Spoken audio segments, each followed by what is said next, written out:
kidding? Just one shot? They're not all zombies, Doug.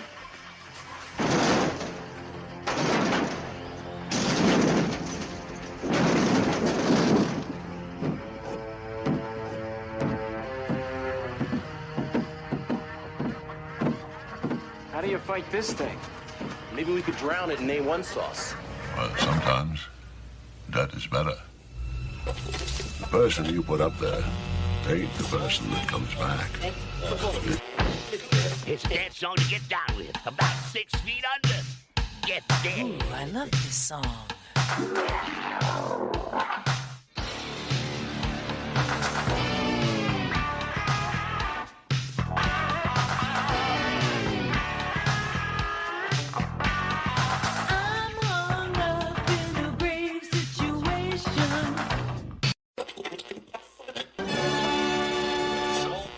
And now we come to the thrilling final episode of our radio drama. Hello, and welcome to episode 165 of the Rotten Reviews podcast. We're actually recording this after episode 164 because we're trying to get ahead of things. That way, this end of the month will go a little bit smoother than the last few months.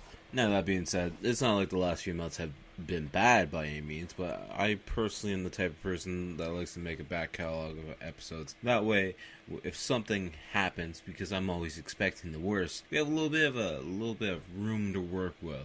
That's why most of the Simpsons drawings for this month for the Trios of Horror series have already been done beforehand. I think I still got maybe 3 left to do. So that's not a big deal. And then we have the Sketch Halloween series, and then we have my daughter's Lunchbox series. So I've been trying to have all these other pieces, because there's also another series of drawings that I want to start as soon as October is over, which I'm kind of hopefully it'll be a good series. I'm looking forward to it. I think it's gonna be a lot of fun. So hopefully you guys will enjoy it. If you guys want to check that out, make sure to follow me on all social medias. We'll get all this business out and about now to get it done over with. So you guys, in case you don't listen to the end of the episode, shame on you if you don't. But I totally understand. I wouldn't want to listen to myself too long either, probably.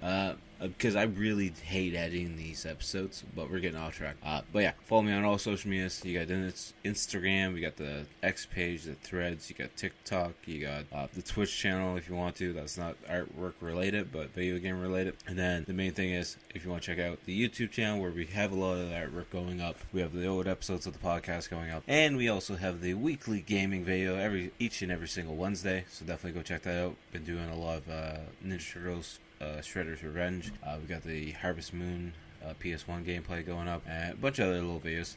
Try to keep them under 20 minutes. That way people seem to want to watch them a little bit more, because I know that the attention span of people isn't that big anymore. That's why TikTok and YouTube Shorts are blowing up like they are, because they're easier content to consume, and you can consume so much more of it. To be honest, it's not something I really enjoy. I like the longer videos, but whatever, it is what it is. You just gotta roll with the times. But enough of that. You're here to listen to me talk about the 1983 movie, Curtains. There's a couple different years listed for when I looked this up, for whatever reason. I'm not really too sure. But yeah, for whatever reason, on the YouTube rip that I'm watching right now at the moment, it says it's from 1982. But when you look it up on IMDb or anywhere else, it says 1983. So I'm not sure why the YouTube era is different than the other ones. But, we'll just go with it. But also, I didn't know this is a Canadian slasher film. I didn't know it was Canadian at all until upon watching it. But yeah, it's got 5.6 out of 10 on IMDb, 63% on Rotten Tomatoes, and a 4.5 out of 10 on Film Anthony. I don't know that site at all. But yeah, apparently 81% of Google users like this film. The initial release date was March 4th, 1983. Director is Richard Upak? I don't know. He's also the cinematographer for the 1980 film Atlantic City. He's also the director for 1992's Coyote. And there's a bunch of different French movies. But yeah, other than that, I don't really see anything that's really catching my eye. He did do a movie in 2021, but actually it was a TV series. But it's French related. And he had another TV series from 2014 to 2015. We did 34 episodes for the cinematography of Nouvelle Adresse, whatever that might be. And the writer for the movie is Robert Guza Jr., also known for being the TV series writer for General Hospital. He's wrote 1,473 episodes of that damn TV show. He also did 398 episodes of Santa Barbara. He was also the writer for 755 episodes of Sunset Beach. Santa Barbara and Sunset Beach, I've never seen the damn episode. I know nothing about him, but yeah, he's mainly a TV writer. Curtains, I believe, was the last movie. He also worked on Prom Night, which I don't know why they didn't list that as best known for things. But yeah, he was one of the writers apparently for the original Prom Night movie. So that's pretty cool. It also apparently had a box office. This says North American for $1 million right on the dot, and the production company is Simcoe Limited. Our description read as from IMDb: 6 young actresses auditioning for a movie role at a remote mansion are targeted by a mysterious masked murderer. Now, like always, we jump to the tagline. The tagline is, behind every curtain, someone is watching. Something is waiting. Trivia. The opening credits give John Vernon's fictional director, Jonathan Stryker, credit as the director. Director Richard Cooper decided not to place his names on the credits for this movie for whatever reason. Maybe we'll find out later. I'm sure we will. I'm sure it's a good movie though, right? You guys enjoy Curtains? Have you let me know down in the comments if you've seen Curtains before. I know I would do this as a live thing, but we can't do that because podcast and everything pre-recorded.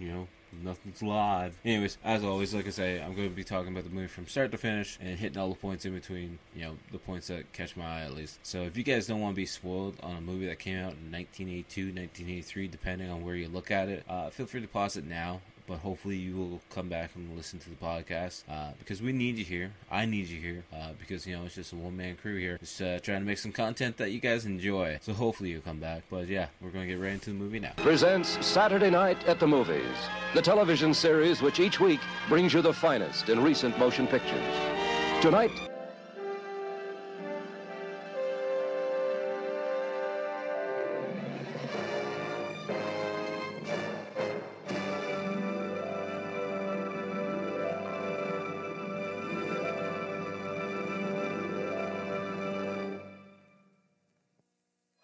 behind every curtain, someone is waiting.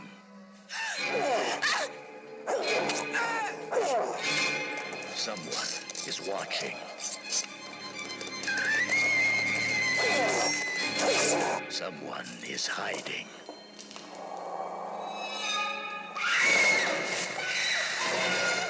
What waits behind the curtains is exciting, frightening, sensual, terrifying, and bizarre. Curtains reveal what you expect and what you don't.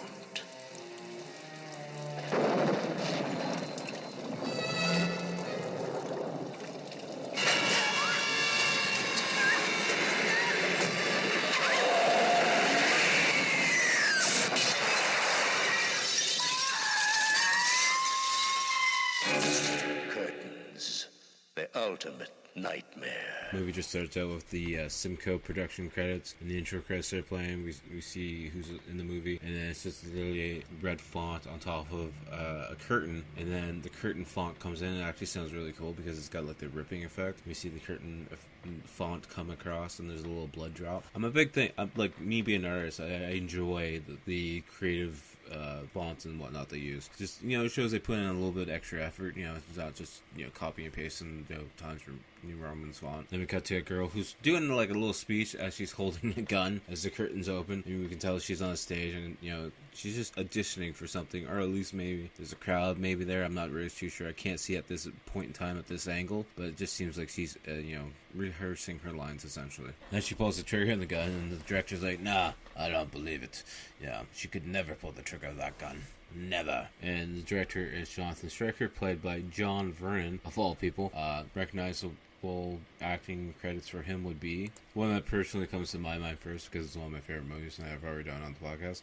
He's in Killer Clowns from Outer Space, where he plays Curtis Mooney, the officer. He's also in Airplane 2, the sequel, as Dr. Stone. He's in National Lampoon's Animals House as Dean Vernon Warmer, and he's also the mayor apparently in Dirty Harry from 1971, which it's been a long time since I watched that movie, so I might have to revisit that one because I don't remember that at all, or him in the movie at all, to be honest with you. Also, just goes to show I never knew he was Canadian here, to be honest with you, but that's fine. fine. The more you know, I guess, right? Then we cut and see this Rolls Royce pulling up to this nice big looking mansion, nice stone mansion, where we see it's Stryker getting out of the car. He's going up the door, and I believe it's his wife with him, because they're showing up to see a Dr. Pendleton. It might not be his wife, maybe it's not, I don't know. It's Sherwood. I'm assuming it's his wife, depending, or seeing how they act with each other, I guess, because at one point she's the one that was doing the stage act, and she's like, you don't even know anything about guns or women or me. At first the receptionist doesn't know who they are, and I was like, do you have an appointment? And like, yeah, so she calls ahead to the other office, and you can just hear someone whisper on the phone. She said, yeah, that's Stryker and Samantha Sherwood, the famous actress. She's like, oh, can I have your autograph? I don't know who you are, but can I have your autograph? Yeah, you're famous, right? And the Dr. Pendleton's like, oh, it's a real honor to have you here, Miss Sherwood. I can't wait to see your film, the new film coming out. And Stryker's like, this film's been shelved until a later time. And it seems like maybe Stryker's like putting her in an institution. I'm not really too sure what's going on at this point in time, because the doctor's like, yeah, it should be no time until you're back in front of the camera. And then Stryker's like, no, those days are over. She's a cow. She's gone out to the pasture now. We'll just let her graze out the pasture and let her do her business. And that's when she grabs something off the table. He goes to stab Stryker in the head, and then all these guards come in, and they start putting a straitjacket on her, because yeah, I'm right, she's in a loony bin now. And Pendleton's like, no, I see what you mean. I see why you're bringing her to me, because she's a little bit crazy. Just tried to stab you in the head, and I think you should leave now. And Stryker's like, you know what, I actually want a minute alone with her, if you don't mind. This guy, I could say my grace, probably been married for about 20 years or something, but she's gone crazy. This is how women are, right? And then after the guards leave, he hugs her, and they start laughing, and I guess it's all just a stage act this whole time. So she wants to be in the loony bin to try and see how the people act, so she can up her stage game. She's very dedicated to her craft and her game, because she's like, what? I need to see how these people act. That way I can get this new movie role, and that way I know, how a person in a psych office actually acts and, goes on about their life. So then we just see her in a gown now, and she's in her, hospital outfit, and she's in a room with a bunch of other girls. There's like 3 or 4 of them, which I thought was interesting. Because personally, I don't know much about psych wards. I just assume maybe keeping a bunch of them together in one close knit room where you see like a bed, a little bit of walk space, bed, etc, etc. I just figured that'd be maybe a symptom for some dangerous things to happen, especially seeing this lady just try to stab, even though it was fake, try to stab someone in the head. At one point we see Sherwood trying to do a puzzle, and some other lady just comes, grabs the puzzle piece, and just smiles at her as she walks away, being like, ha, it's my puzzle piece now, sucker. And then she's going to another room, and then out of nowhere this door opens up, and this other lady comes out, and she starts having a tickle fight with her. Then we see Stryker showing up to see Sherwood, to see how she's doing. She's like, I miss you. And she's like,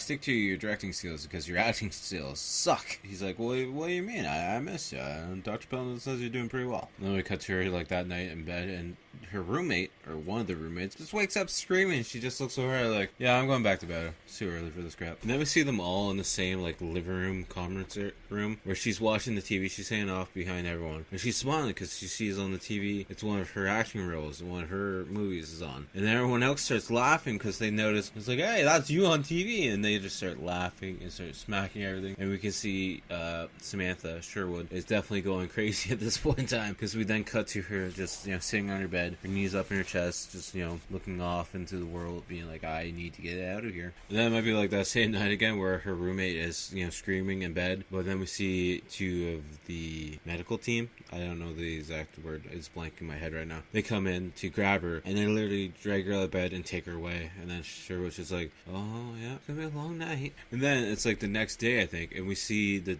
one of the medical team actually giving Sherwood some meds, and it's like, so this lady's not actually crazy, but she's actually getting pills to make herself more mellow and relaxed. And then next thing we see is her sitting in her bed, and her roommate's there, but she's got bandages all over her head, her eyes are wide open, her mouth was wide open, and she's just staring at the ceiling. And then we see Stryker visiting her again for another meeting, and he's just holding her hands, and she's just staring off in space. She's completely out of it, to the point where he gets up and walks away, and she doesn't even notice. And then we just see, like, I believe it's a picture of Sherwood in a fireplace as it's just starting to burn up. It looks like it might be her like headshot for acting. And then we cut to a comedy club where this other girl is doing some comedy act, you know, going on about how the one thing she really wants to do is be an actress, and everyone's just laughing at her. And then she's going on about how she's going to a casting call, how 6 actresses are going to the same house to audition for the exact same part, and she's pretty much setting up as it's going to be like a fun adult time. And then we cut to the same fireplace again, but now there's a different picture of someone else inside that fireplace burning up. And then there's this lady, Brooke, who's one of the actresses, on the phone with her agent by the sounds of it. And he's like, have you read the paperwork yet? Have you read the script? And she's like, I don't read. Well, have an author. That is. And his manager's like, hey, didn't you see the paper? You know, Stryker's doing some auditions for Audra, or whatever her name is. And she's like, well, I thought Samantha sure was that actress, or playing that actress. And he's like, nah, she's in the loony bin. She's got health problems. You're the shoe-in for the part. And then we see Sherwood has escaped from the mental ward somehow, because she's the one throwing all these different audition photos into the fire and watching them burn. She's like, you know, I'm going to do whatever I need to get back. And then one of her friends apparently is the person that helped her escape. And like, well, you got to relax. You know, I didn't help you escape just to see you get actually put back into the psych ward. But yeah, then Sherwood's just like, you know what, Stryker needs to pay for what he's done to me, because this is all his fault that I'm going through all this, you know, mental anguish and whatnot. Then we cut and see this girl getting out of the bathtub, and then we see it keeps cutting between her, like, in the bathtub, brushing her teeth and whatnot, and to a guy who's, you know, getting closer to where she lives by the looks of it. He's like putting on some black biker gloves, and he's putting like a pantyhose over his face, because that was the typical thing to do back in the day, to hide your face as a mask by the looks of it. Then we can see him like playing with the door, trying to break the lock to get inside the door, and he's also looking through the window as well, where he sees that lady is now out of the washroom and she's getting changed by the looks of it, or you know, she's at least looking for clothes to put on, so she's not just wearing a towel. And then we see her finally getting dressed, and then she grabs what might be a script and a glass of wine, heads to her bedroom to go, you know, look over the script quickly. She looks over it for 2 seconds and then goes back out into the living room area. And it looks like their killer, or whatever the guy might be, is maybe playing with the locks on the window and not actually the door. It was hard to see, because like the window's one spot, but it looks like he's looking at a different spot. You know, just how it's shot. This lady also is a savage, because she's laying on her bed, but she's got her feet on her pillows. Who does? I know she just came out of the shower or the bath. It's fine, but she's still walking around barefoot in her place. I'm sure it's probably clean. I'm not saying she's a dirty person, but I would never put my feet on my pillow where my head's going to rest for that night. She can't decide what she's doing again, though, because then she gets up off the bed again to go to the living room area, and that's when we then see the killer is now inside, and he's pretty much throwing her down on the bed. And then we come to find out it's just all some foreplay to begin with, nonetheless, because, you know, she pulls up the stocking on the guy's face a little bit, and then he's like, you didn't put up much of a fight, and she's like, I didn't want to wreck my stocking, to be honest with you. And then she's like, this is getting kind of boring, to be honest with you.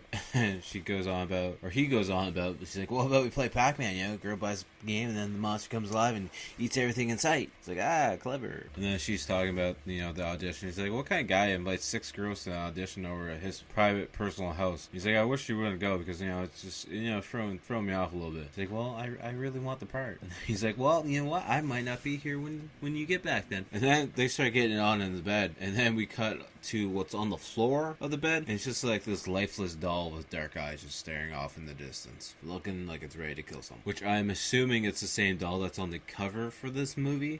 The VHS cover has like the curtain face monster, and then also has the doll coming out of the curtains. So then we see this one lady driving in the rain, and the radio's going on about how the rain's going to keep coming. It's still going to be really cold, and to the point where we might actually get some snow. And then she's driving, she has to stop. I think this is a BMW. I'm not too sure. The copy's not that great that I'm watching. But we just see this like kid-sized doll standing in the middle of the road, pointing up at the road. It's like, yeah, that's fine. We'll get out and take a look at it. I'm sure it's fine. It's not going to kill us.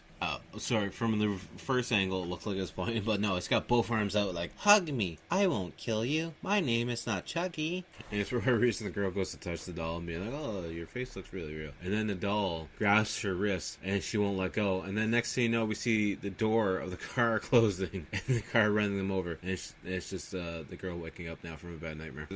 It's the exact same doll that girl has beside her bed. And when she wakes up, she's all confused. She's like, Peter, my friend with benefits, where are you, Peter? Come on, Peter, stop hiding from me. We then see someone with this old person mask on and a knife, and it just literally grabs her by the hair and literally just starts stabbing her in the stomach with it. And then we just see her drop dead to the ground. And then that same person with black gloves on just grabs that doll and walks away with the doll. Then we cut to this lady who's looking for her wallet by the looks of it inside of her BMW. This little kid's like, it's $14.95 hi, lady. She's like, yeah, it's here somewhere. As she's, got her butt sticking out of the seat. And he's like, hey, you know what? You could probably work it off if you really want to. Kid looks like he's like 14 or maybe 15. She finally finds her wallet, pays the kid. And then she's also like handed him a script book and whatnot. And he's like, oh, you're a writer. She's like, no, I'm just an actress going to Stryker's house. He's like, oh, yeah, it's just up the road. And then next thing we know, we see this house outside, and it's covered in snow because now it's wintertime, or at least it's wintertime wherever this person is. But then we see a bunch of women, which are all the girls for the audition. They're now inside the home. They're all fancy dressed up, but there's only 5 of them. There's not actually 6 of them. And one of the actresses, she's like, aren't you Brooke Parson? And she's like, yes, I am. And then one was like, well, I guess we should all pack up now and just go home because there's no point in us trying to get the part. And they're like, why are you here? She's like, I would kill for the part, to be honest with you. And then one of them, the comedian one, the stand-up comedian one, it's like, I would even go down on them to get the part. And then Stryker walks in, he's like, that's probably not going to be needed, but I'll definitely keep that in mind just in case, it does need to be done. And then this random guy sits down at the table with him. He's like, this is Matthew, and one of you is Audra. I just don't know which one yet because I don't know who's getting the part. And then out of the darkness of the shadows, Samantha Sherwood comes out, and he's like, we missed you at dinner. Then one of the girls is outside just taking a walk in the woods, no big deal, out in the snow. And she hears someone laughing, and then we look over and there's one of the girls, and I'm assuming Matthew, in the hot tub playing around. And then next thing we know, we see the top curtain open up in the top bedroom window, and it's Sherwood looking out, being like, and then Stryker comes up behind him, because I wasn't sure if it was Stryker in the hot tub at first, because the picture quality in that hot tub with the fog, smoke, and everything coming up from the heat was really, really bad. But that's fine because they're getting it on anyway, so it doesn't matter. But yeah, Stryker's just in the room now because he's questioning Samantha and wondering why she's there and how she got out of the psych ward. And the comedian actress is playing with like a McRuff hand puppet and another stuffed animal, and they're making fun of each other and going on about how they give the best blowjob. I don't know why at all, but it is what it is. And then the one girl, I think her name is Burns, she's looking for her skates because apparently she can't find her new skates anymore because they're just gone away, I guess. It's funny because at one point the comedian was talking to Parsons, like the next in line after Sherwood. He's like, so are you scared? He's like, yeah, I'm always scared, to be honest with you. I've been doing this forever, but it never gets easier. And then the comedian's like, well, there's always the casting jacuzzi. It's like the casting couch, but a little bit wetter. And they look out the window, and it's one of the other girls getting in on with Matthew, who's I'm assuming is like a producer or something. And one of the actresses is like listening in on one of the rooms, and it's Stryker yelling at Sherwood and back and forth, being like, I could let the good doctor know that you're out and where you're hiding, just going bickering back and forth with each other. And then he opens the door and he sees the girl stand there. He's like, don't worry about it.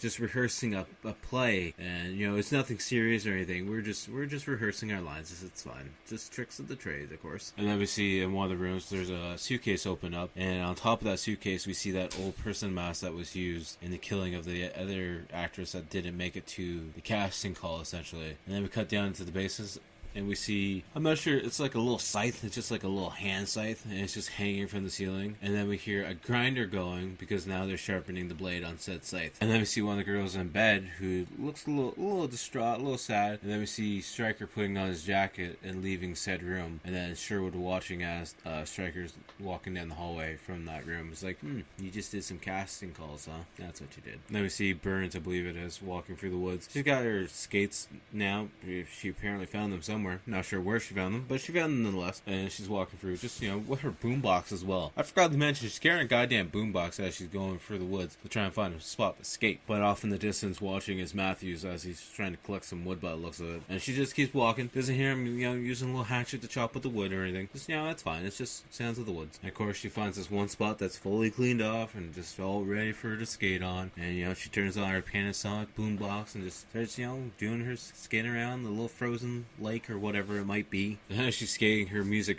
just randomly stops, just dies, and she's just looking over the boombox being like, what happened over there? I don't know, maybe the batteries died, I guess. But she goes over and she, starts smacking around a little bit. She's pressing all the buttons, nothing starts playing though. And the batteries fall to the back of it, and she's looking down where the batteries fell out, and we see the doll hand shooting up through the snow, and she's like, oh, what's that? Is that a real baby stuck down there? Like, dead? Frozen? So she slowly starts to dig at it, and of course it's just the doll that was seen on the side of the road, which is also the same doll from the First Lady's bedroom. And then she looks over, and we see or she doesn't look over. The camera looks over, and we just see some legs standing on the frozen lake area, and we just see her pull out this sad-looking doll. And then those legs that we see randomly off on the side there in like fuzzy-looking skates. These skates look really weird because it's just like brown fuzz all over him. He starts skating, or I should say we don't know yet if it's a guy or girl or not. They start skating towards her, and then we see the person coming at her, and she's looking all confused, and it's got the old person mask on, and she's still confused as to what's coming at her, and she's just like, I'm just gonna sit here, I guess, and wait till you get closer. I'm sure you're friendly. And then the whole time they have one arm behind their back, and as soon as they start to get closer and closer, then they reveal that they have that little hand scythe that's all fully sharpened. So then Burns tries to run away with the doll in hand, of course, because we gotta take this doll with us just for, safekeepings. And then the slasher goes to slash him and actually slices the doll's head off. We just see the doll's head hit the ground, and then we just see Burns screaming as she's backpedaling in the snow, as we just see this scythe come down, and it hits her in the shoulder, and then she uses the doll as like a baseball bat and knocks the killer to the ground. And it looks like she's almost knocked out at this point in time. So Burns then finally gets to her feet and slowly starts stumbling her way through the snow as she's holding her shoulder, because she got a good shot on her. She got a really good shot on her. And then Burns, she's stumbling through the woods. She's in a lot of pain as she's holding her shoulder, and she decides to put her back up against the tree and rest. And that's when we see a black glove come in, grab her by the mouth, and it's like choking her. And then the other hand comes over with the scythe and literally just cuts her throat right open. And that's when they're sitting in this like auditioning room, and Stryker's looking out the window, and one of the ladies is like, has anyone seen Christy? And he's just like, she's gone. She left a note underneath my door this morning, told me that she was leaving, so she is now gone. We don't have to worry about her. I believe it's Parsons that's asking all the questions, because she's like, I wonder what happened to Christy. She was perfectly fine last time. I'm not sure why she would just randomly leave today. And then Stryker's like, well, then there was 4, so. And then Samantha walks in and he's like, no, there's not 4, there's 5, because I am still here. And we can definitely tell Stryker's a little bit tired of Sherwood's crap, and he's like, can we not talk about this later? And she's just like, I don't want to talk, I want to act. So then Stryker's like, fine, take center stage. And he starts questioning her. He's like, so what are you doing here? She's like, I'm an actress. And he's like, so act then. And then I believe what's maybe Tara, the comedian one of the bunch, or maybe it's Lorraine, I'm not too sure about the names. She's like, wow, sure it's an echo around here, huh? And Stryker just looks over, he's like, you'll get your turn, don't worry about it. And Stryker's like, so what are you going to do one day if your face is hideous, deformed, and whatnot? And then he throws a mask at her, and he's like, put it on. So she goes to put the mask on, and then, of course, it's the same mask that the killer's been using this entire time. Shocking. Didn't see that one coming at all. And then once she's got the mask on, he's like, seduce me, but no words. You can make sounds. Just use the mask and seduce me. And he goes on, he's like, use your eyes, use your mouth. Probably not in that sense, but make me love you in your horrible disguise. And she doesn't even get a chance to even act, because he just rips the mask off, grabs her by the face, and squishes her cheeks, and looks in the mirror. He's like, this is a disguise as well. And of course, being a Canadian movie, we gotta have a guy out taking a rip on a Kawasaki snowmobile as he stops to get some booze, and then he throws the ball off into the snow, and then we see the killer standing inside the shed with the mask on, just watching as the snowmobile goes off into the woods. Then the comedian girl asks for sit down with Stryker. She's making some jokes like, my mom put me in the closet when I was 21, I just got a lot of nerves. You want me to put the mask on? And he's like, no, it's not necessary. He's like, that's a shame. Might be an improvement, actually, to be honest with you. And then Stryker's like, there's no need for this session, there's no point of it. And he's like, you're very talented. And she cuts him off. She's like, yeah, joke. Yeah, because you don't take me seriously, huh? I'm just a good punching bag just to make fun of him. And then she starts arguing because she's like, I'm the best bet for the cast of Audra. I'm more like Audra. I'm the person that you need to have for this film, for this play. But you're not taking me seriously because you just think of me as a joke. And then Stryker goes to question Samantha. She's like, where's the mask? And she's like, what are you talking about? He's like, what are you up to, Samantha? I know you're up to something. What are you doing with the mask? Then we see Parsons. She's sitting in her bed in her nightwear, reading over the script, and some sounds start coming from her bathroom. She kind of slowly sneaks into the bathroom, turns on the light, and we see the medicine cabinet door is open. So once the light turns on, all she's doing is staring at herself, and it actually spooks her. And we have this weird scene where the two girls are standing with each other, and one's undressing the other one to feel her up, and then Stryker's like, no, you're a man seducing a woman. Get about your gender, just do it. Then we come back to Parsons, who's in her washroom. She's taking off some nail polish off of 2 of her fingers, and then putting what looks to be the the exact same color back on her fingers, but as she's standing there, the shower curtain is behind her, and we see a silhouette of someone getting closer and closer to the front of the shower curtain. And she keeps hearing a sound coming from the shower, so then she goes, opens the shower curtain. There's nobody there. She closes the window that's above the bathtub, and then she sees some, what she thinks is nail polish on top of the toilet seat, so she goes to clean it off, and then goes to throw it into the toilet. When she pops open the toilet lid, we see a severed head of Christy inside the toilet.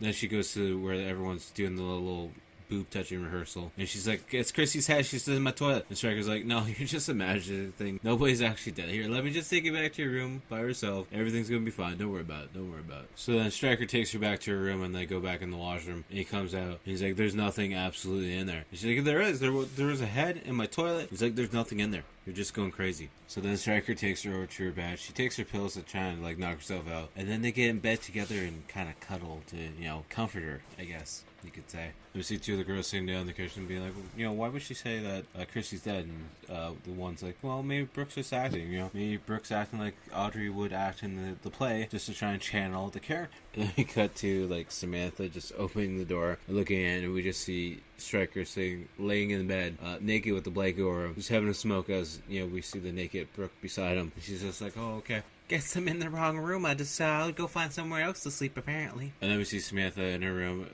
up against the door, as she's just replaying the thoughts of her originally going to the psych ward and the whole speech that her and Striker had about, channeling this new character and whatnot. And then she breaks the window or mirror. I'm not sure, because once it breaks, all behind it, all we see is just solid black darkness. And we see one of the girls in the room with the giant mirror, at the ballet room. And I don't know if she's doing a ballet dance or she's just doing some stretches. Nonetheless, it looks kind of weird, but then again, I don't know anything about ballet or anything about dance in general, so maybe this is just a common thing that they look like they're getting possessed as they dance around. But yeah, the whole time she's doing her little ballerina dance or stretches or whatever, we see from the point of view of the killer slowly making his way through. And the next thing you know, she's getting grabbed from behind somehow, even though she's in a room with a giant mirror, that's size of half the wall. But she doesn't see the killer coming in at all. And she just gets grabbed, and then we just hear the knife going through her. And then we see Striker and Parsons dressed in the room, and Parsons like, can you tell me anything about Audrey? And he's like, well, what you want to know? She's like, well, is she anything like me or the others? And then we just see someone outside that door holding a gun, and the next thing we know, we hear the door opening and the gun shooting, and we see Parsons and Striker falling through the glass window and out the second floor. And Striker falls out the second floor, but then also falls through the window of the first floor, which then scares one of the other girls because now he's got glass through his back, and she falls up against a bookshelf, and she starts screaming, running upstairs, being like, help, somebody help me, please. And then she runs back downstairs, grabs her coat, and she's like, what? I'm actually out here. I'm gonna go unbury my car out of the snow and get the hell out of here. But of course, shocking enough, the car doesn't start, so then she screams for Matthew, of all people, who's just apparently face down in the jacuzzi with a knife in his back, and he's not gonna help you out at all. And of course, out of all the other places we're going to run to this random shed that we've never been in before, that we've only seen the killer inside, because why not? We'll just go into this random shed. What's the worst that could happen? And it's like a storage shed for all these different movie props and whatnot. So she pulls on one light, even though we're worried that there might be a killer out after us, but sure, let's light up the area. And then she starts playing all these other buttons, which turns on a hotel sign and a bunch of other different props. He's like, it's fine. Nothing, no big deal. And she sees a little yellow taxi cab sitting in there, so she goes to open the driver door falls off, goes to look in the hood. I think the engine's gone. It's really dark, so I can't really tell, to be honest with you. But then when she's putting the hood back down, we see the killer is inside the backseat of that taxi cab, because the backseat just lights up enough that we see the mask. And then we see her, checking out a motorcycle, but it doesn't run at all. So then she goes up to another door, and of course, it's locked as well. And we see a very conveniently placed dead end sign as well. And then as she's walking through this place, apparently there's some mirrors set up, because the killer runs out for the curtains to try and tackle this lady, but she misses her altogether and just smashes into the wall. So I wish I knew which one exactly this girl is, because a lot of them look the same. Sorry, I don't know exactly what her name is. And on IMDb, all their pictures look the same too.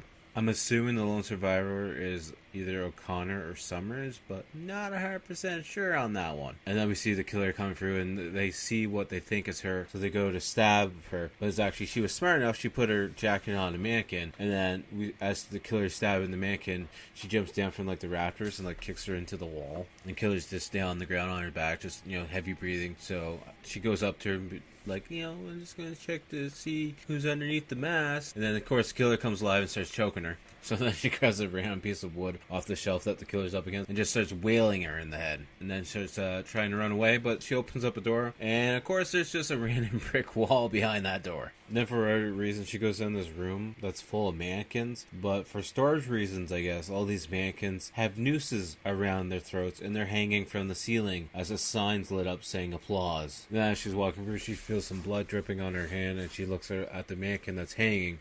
And it's actually not a mannequin, it's the ballerina actress hanging from the ceiling. And we see our lone survivor trying to get like this bottom vent off of a door to hide inside there. And there's a bunch of curtains in front of it as well. And then we see the killer coming through, and they just happen to find a hatchet sitting on a director chair. So they're like, I might as well pick this up and take it with us. The killer's then in the room where she's hiding, but they don't see her because she pulled the curtains across a little bit. And then we just hear the killer walking away, and we hear a door unlatch and shut. And she's like, oh, maybe I'm safe now. So she then slowly puts the gate down to come out of her hiding spot, and then next thing you know, she's getting grabbed, and we just see her holding on, and then she gets dragged through, and all we hear is her screaming as we hear something hitting, and we just see like various shots of the mannequins hanging from the ceiling, and then the other dead body hanging, and then we just see a shot of the dead body outside that fell through the window. We see a shot of Stryker who fell out of the window, and then back through the first floor window. He was laying across the couch with a giant piece of glass in his back, and then we hear what we think is the killer coming through, and then we see the comedian. I forget which one she is.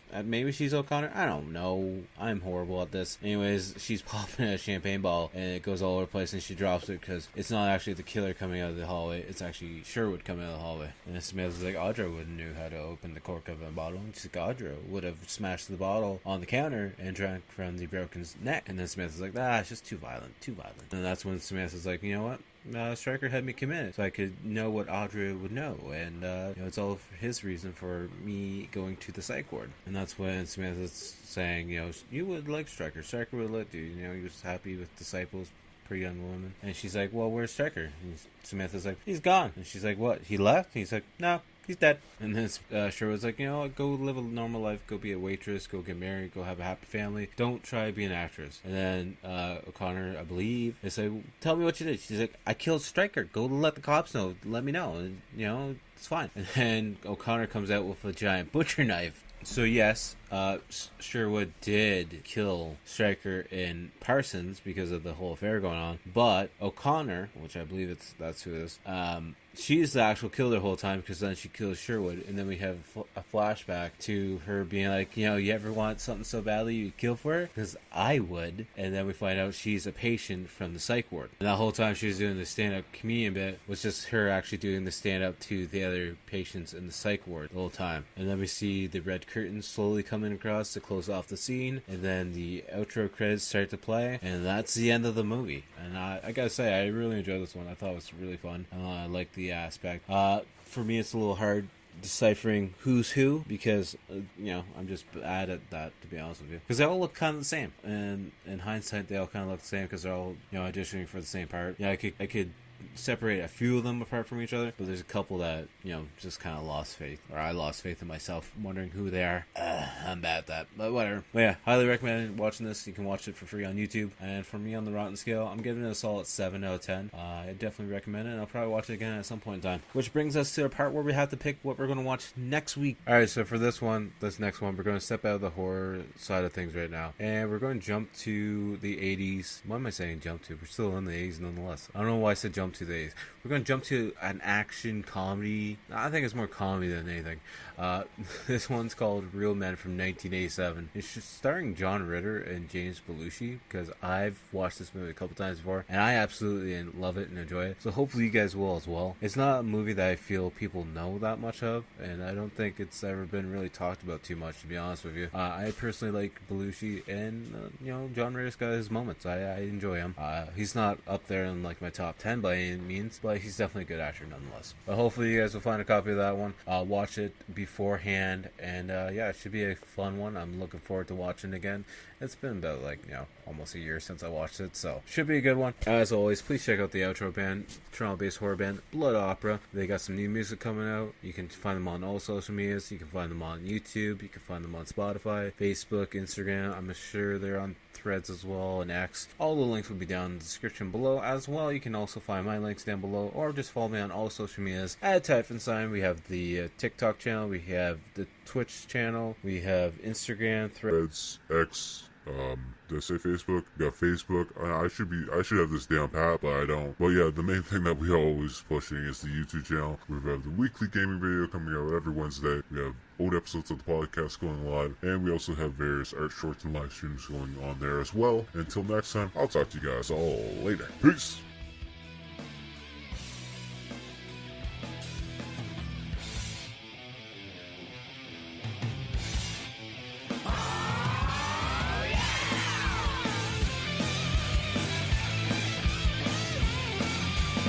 See the shadow of a stranger, turn around and your life's in danger. This crazy world's in a grave situation. Check the children, are they sleeping? Will they wake from the siren screaming? Don't blame the heavens 'cause it's man's creation. Yeah, shocker, shocker. We're led like lambs to the slaughter. Shocker, shocker. We're in the fire and it's just getting hotter.